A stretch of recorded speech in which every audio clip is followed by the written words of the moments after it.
I'm not a doctor, but I play one on YouTube, and today, what's that? I don't play one, right. This is a VR gaming channel, and I get asked all the time, what are my thoughts on the Pimax lineup of VR headsets? And, well, I'm Rob from Barefoot Gaming, and today, finally, due to popular demand, I have decided to do a review for the Pimax 5K XR BE OLED with the fancy head strap and audio and stuff. So if you are ready for an honest review, buckle up and get comfortable, because it begins now.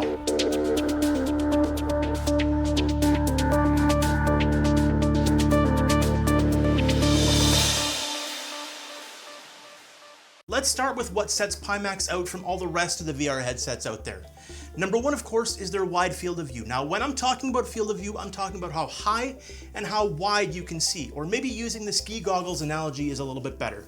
With a more narrow field of view, you see the edges of the goggles much quicker, whereas the wider the field of view, the more peripheral view you have. And the resolution itself on the 5K XR is 2560 by 1440 per eye. Now, if you compare that to 1280 by 1440 of the Rift S, or 1440 by 1600 of the Index, that'll give you just a quick example. Now, they also use lighthouses or base station tracking, meaning you need to have ideally two base stations that don't have to be connected to your PC, but do need to be connected to power. Now, the Pimax headsets do support 9-axis tracking if you don't require as precise head tracking and you just want to use it to look around, as in up, down, left, right, etc. Kind of like the older phone VR headsets did, but I'd highly recommend sticking to the lighthouse tracking myself. Now, I used my Knuckles controllers for this setup, but any lighthouse track controllers will work. The cable does not have a breakaway box, and it's also a little thinner than most. You can choose from 3 colors for the color of the front of the headset through the software, from green, blue, or aquamarine. The PyTools app, which is required, can handle emulation for Oculus games directly without using Vive for exclusives, as well as map out all the buttons to whatever controller you're using. It also has sliders to adjust various other settings, which I'm not going to rattle off now, because this review will already be on the lengthy side. I should also list my specs, as people will almost certainly ask what I was using to do my tests. Now, I've got an i7 8700K, 32 gig RAM, and a 1080 Ti that I was using to test this set. So if I'm gonna share my impressions, let's start with their software, PyTools. Now, I found the software to be relatively simple to set up, follow the steps, and that's pretty much it. That's not to say everything was all wonderful and fantastic with it though. For example, after testing one night, I disconnected it from the back of my PC.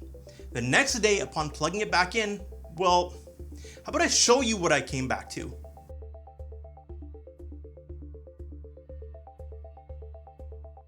It had somehow decided to bind my head movement to the right controller, and I was at a loss until I went to the Pimax Reddit, and within a few hours, Shining Hero pointed out that I needed to turn off the motion compensation in PyTools, which was off. But by enabling it and turning it off, that fixed the problem. It's actually a pretty cool feature if you're trying to run a motion compensation for a motion rig, for example. But if you're not, and you're trying to figure out what went wrong in VR, you need a pretty strong stomach to not be blowing chunks everywhere. So overall, the software is pretty good. And I like that it has settings for backlight brightness and all kinds of IPD settings, but you may have to reboot or tweak this from time to time. The colors and screen quality look great on the set I have, and I'm sure they're different on each and every model, but speaking to the 5K XR, the colors are vibrant and I don't have any stuck pixels or anything of the like. Distortion, you'll have to hear me out on this one, as it's super hard to describe, and again, I can only speak to my own personal experience on this. But as soon as I put it on, it didn't feel right.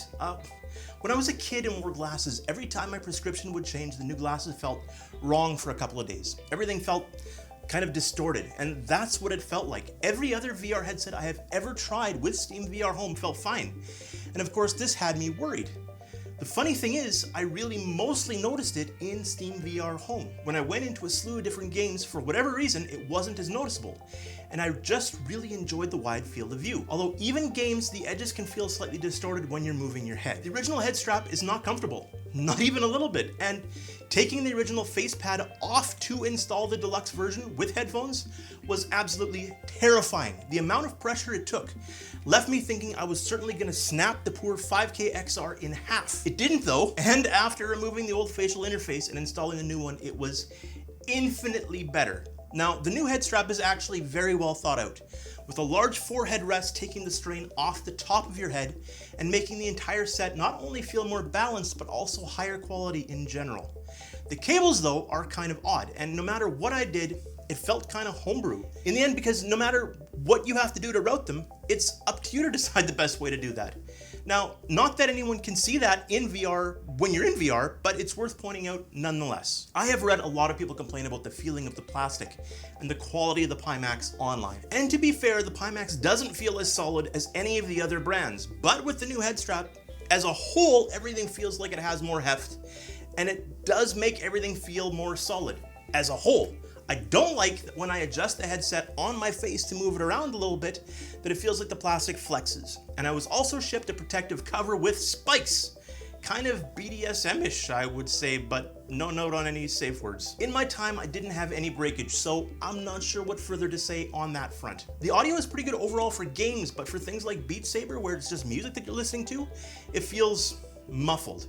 The mid-range is just not balanced correctly, and the bass is, well, it's kind of there, but in no way compares to the Index for audio quality. In fact, when I compared it to the deluxe audio strap for the HTC Vive or Cosmos Elite, it wasn't as full either, but it's close-ish. The field of view is very noticeable, both in a good way and a bad way. I spent some time with both the thinner and the thicker foam, and the thicker foam does cut down your field of view, but for some people it's apparently much more comfortable. Just know you lose some of your field of view by doing so. Keep in mind, I play with a bunch of different headsets, so maybe I'm being too critical, as it's very easy for me to compare, but when I first put it on and was adjusting the IPD, which has a slider wheel, thank you very much, it felt a little disorienting. Now, something I tell people who try VR at my place is look with your head, not with your eyes. As I used to wear glasses, as I said growing up, you learn quickly the focus is really good in the center.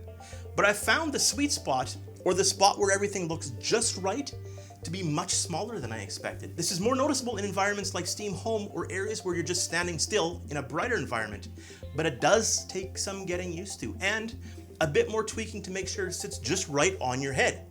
However, the trade-off is a very wide field of view. In fact, it almost leaves your peripheral entirely. Now, coming from the Index, where I do most of my VR, at 120 degrees, the 200 felt very wide open, and the feeling of goggles was nearly completely gone. Screen door is, well, it's there, but mostly not noticeable in games with movement. Again, I have the luxury of being able to compare it easily to other headsets, and when I popped into big screen VR, for example, sitting in a dark environment watching a movie, if I was looking for it, I could see the screen door. Now, it's maybe not as bad as the original Vive or Rift, but a game like Beat Saber with bright lights and lots of movement looked great. When you compare that to the Index, for example, the screen door was there. Now, let's talk about blacks. I had forgotten how much I miss OLED screens. Blacks are not blackish, they are black. I actually enjoyed the deep black so much, I went back to the blue to try out Luminous Abyss, and just wow, the colors are so vibrant against the deep blacks. I was honestly in awe of the quality of the lighting, which reminded me when I was first impressed with VR, the very first time I tried it. I then jumped into dark games like Phasmophobia, and did I mention Crazy Dark? Dang it, I have missed OLED black levels. I pushed it through its paces by going from Phasmophobia to In Death, where the darks and lights and back and forth. Oddly enough, when I was in the loading screen, I noticed a glow that looked like light bleeding along the bottom of the screen. But in-game, super crazy blacks. Let's talk refresh. The Pimax 5K XR runs at 85 Hz refresh. To put that in perspective, the Rift S runs at 80, the Oculus Quest 2 can now go up to 90, the Cosmos Elite can do 90, and the Index can do 120 or even up to 144 if your PC can push it hard enough. Now, that's just to name a few. The entire VR internet seems to be at odds with how much of a difference it makes. But to me, speaking of my own first-hand experience, I can really tell.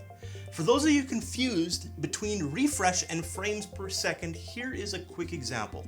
60 Hz means the display refreshes at a rate of 60 times a second. Refreshing is updating all the physical pixels to a target frame. 60 frames per second means the computer renders a new frame and sends it to the display at a rate of 60 times a second. So a 60 Hz display can support up to 60 frames a second.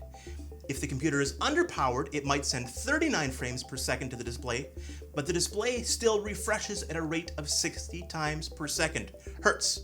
If the computer's overpowered, it may send 134 frames per second to the display, but the display still refreshes at a rate of 60 times a second. Does that make sense? Now, I'm not saying there is a big difference between 85 Hz and 90 Hz, but between the 85 Hz of the 5K XR and the Index 120 that I run mine at, 120 is more comfortable to me, and it does affect VR nausea for those that suffer from that aspect as well. So keep that in mind. I should also discuss overall clarity.